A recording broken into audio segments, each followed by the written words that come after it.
Dear Joe, nung mailap na mahanap ang saya, someone found me.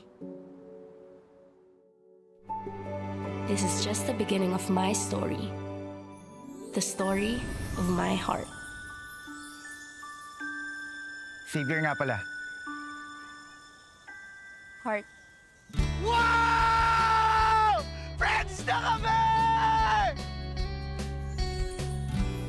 Ka masyadong feeling close. Eh, yung ganito.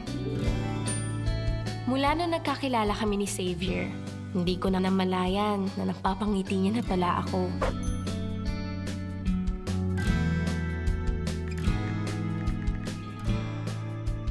Baby girl! Baby girl! Ako pa rin yung #1 fan mo na gandang-ganda sa'yo. Cute ka rin naman na slight, ah.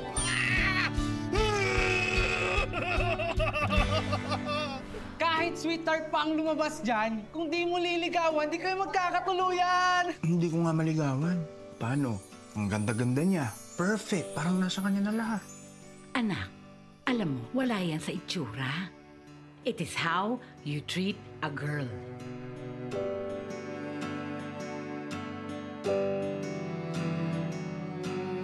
Yun na rin yata yung sinasabi nilang first love. Bakit biglang magkausap kayo ni Papa? Uuwi siya dito para sa graduation mo.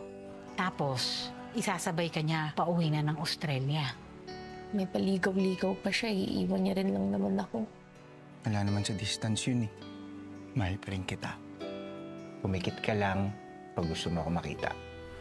Let us always remember, kahit gaano kasakit, pain will always be the foundation on which beautiful things are made.